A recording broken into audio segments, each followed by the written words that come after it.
Menghadapi Bahrain, beberapa hal memang patut menjadi perhatian tim nasional Indonesia ya. Di antaranya adalah bagaimana para pemain harus lebih memperhatikan performa yang saat ini menurut saya agak menurun ya dari tim nasional Indonesia.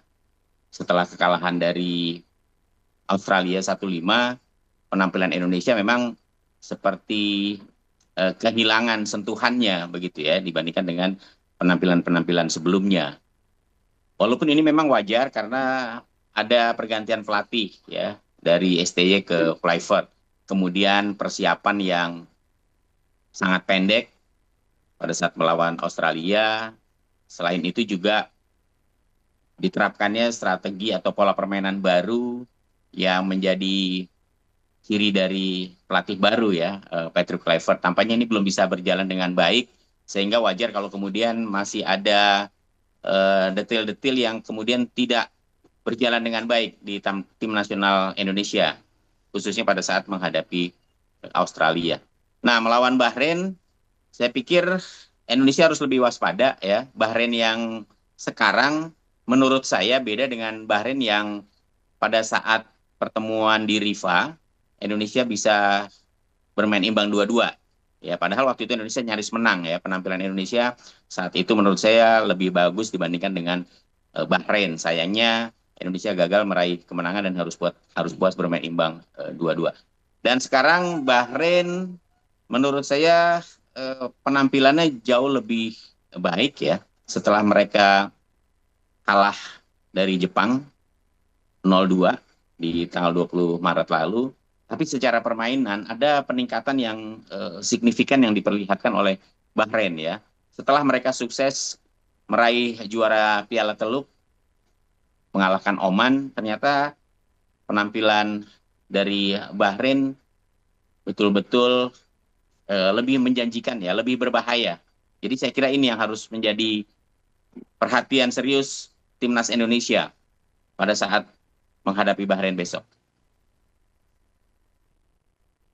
Baik, Bung. Eh, dengan kemarin kekalahan 1-5 itu dan strategi yang berbeda dari pelatih Clifford, kira-kira apa strategi yang harus dilakukan untuk besok menghadapi Bahrain? Iya, pertama saya pikir evaluasi yang sudah dilakukan oleh Kluivert dan jajaran tim kepelatihan yang lain ya adalah bagaimana kemudian bisa cepat merespon kesalahan yang tampak pada saat melawan Australia. Bermain ofensif, saya pikir harus lebih ditahan dulu ya oleh Indonesia karena saya katakan tadi bahwa Bahrain penampilannya memperlihatkan perubahan yang signifikan ya dibandingkan dengan sebelumnya. Artinya Indonesia jangan terburu-buru untuk bermain frontal ya.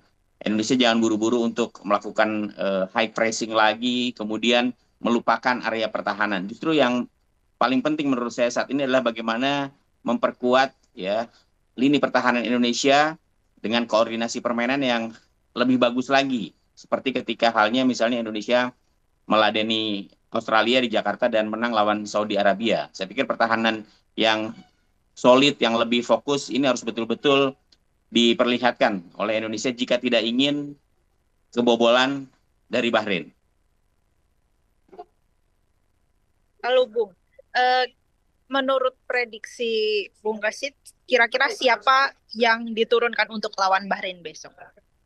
Ya, untuk prediksi susunan pemain ya, sepertinya bakal ada perubahan ya, menyusul absennya Miles Hilgers karena mengalami cedera. Untuk penjaga gawang, saya pikir Martin Paes masih akan tetap menjadi pilihan utama ya, karena dia saat ini menjadi penjaga gawang yang menurut saya penampilannya oke banget ya, walaupun kemarin harus kebobolan 5 gol, tapi menurut saya Martin Paes masih akan dipercaya untuk tampil di bawah Mistar. Kemudian di lini pertahanan tampaknya bakal terjadi perubahan. Saya melihat Rizky Ridho dan Jay Itzes sepertinya bakal diturunkan berbarengan ya. Di sektor kanan Verdong masih akan menjadi pilihan demikian juga Kevin Dix ya. Bisa juga Justin Hubner kembali diturunkan setelah absen dalam pertandingan sebelumnya. Sedangkan di tengah, Ivar Jenner tampaknya bakal menjadi pilihan, kemudian juga Tom Hay masih tetap akan menjadi pilihan. Sedangkan di barisan depan, bisa saja Ole Romeni, menurut saya juga masih akan dipertahankan, Marcelino Ferdinand dan Ragnar Ortmangun. Itu yang tampaknya bakal menjadi pilihan utama dari Kluivert menghadapi Bahrain. Itu menurut prediksi saya.